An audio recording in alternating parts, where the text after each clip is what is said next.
The detention cell reeked of ozone and fear. Captain Mira Solon sat against the cold metal wall, her left eye swollen shut, ribs screaming with every breath. The Crithian interrogators had been thorough, professional. They knew exactly how much a human body could endure before systems began to fail. What they hadn't counted on was Rune. The creature, no larger than a Terran housecat but infinitely more lethal, sat between Mira and the cell door. Its fur rippled with bioluminescent patterns that pulsed in rhythm with its rising anger. Blood dripped from one small paw, painting crimson droplets on the sterile floor. "Apologies for the delay, Captain Solon," the lead interrogator hissed through his translator, his chitinous frame filling the doorway. Behind him, 3 guards waited with neural disruptors.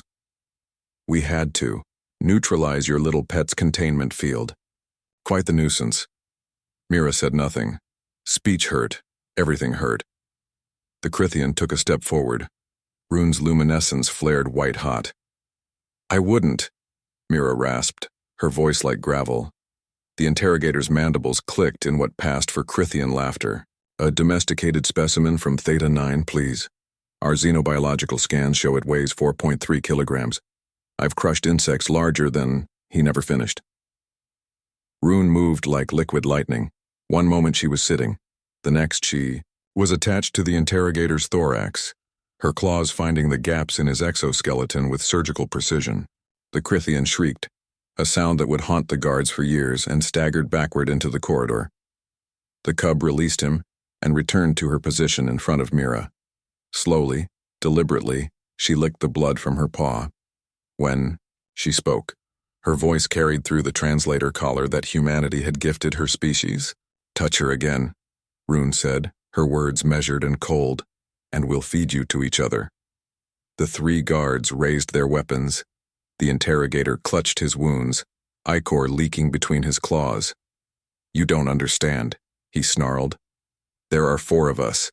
Trained soldiers, you're just..." "An apex predator from a death world," Rune interrupted. "Yes. Shall I explain what that means?" The corridor fell silent, except for the Crithian's labored breathing.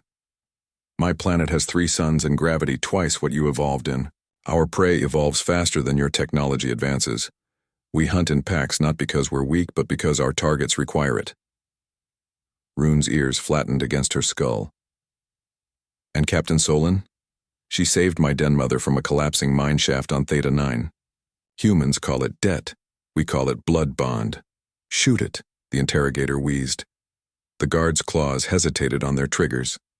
"Here's what happens when you fire those weapons," Mira said, finding her voice again. "Your neural disruptors?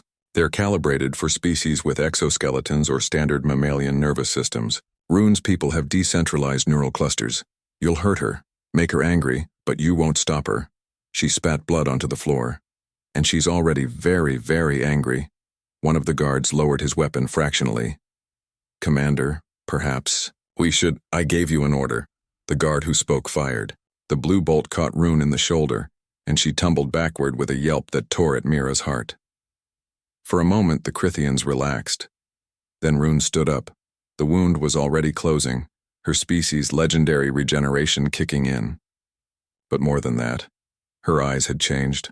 The pupils dilated to pinpoints, and her bioluminescence shifted from white to deep, furious red. "That," Rune growled, "was a mistake." What happened next would be classified in 14 different galactic databases. The guards would require psychological rehabilitation. The interrogator would never return to active duty. But the essential facts were simple. Rune moved through them like a storm through paper. She was small, yes, but she was fast, and precise, and utterly without mercy. When the corridor finally fell quiet, Rune returned to Mira's side. The red glow faded from her fur, replaced by soft blues and greens, the colors of concern. "Can you walk?" Rune asked gently. Mira nodded, pulling herself upright with a groan. "The ship? I've already transmitted our distress beacon. The Meridian will be here in 90 minutes. Rune pressed against Mira's leg, offering support. "Can you make it to the escape pods?" "With you?" "Always. They moved through the detention facility together. Mira, leaning on Rune more than pride wanted to admit. Behind them, Crithian reinforcements would be mobilizing. Ahead, freedom waited. Rune, Mira said as they reached the pod bay. Thank you. The cub's ears perked up. Thank you. Captain, you jumped into a plasma fire to save my den mother. This? She gestured with one bloodied paw toward the chaos behind them. This is just what family does. Mira felt something catch in her throat. Not from pain, but from something else entirely. In the vast, cold expanse of space, humanity had found allies, not through conquest or commerce, but through simple acts of courage, of kindness, of choosing to do the right thing even when it cost everything. Family, Mira repeated, managing a smile through split lips. I like that. They climbed into the escape pod together.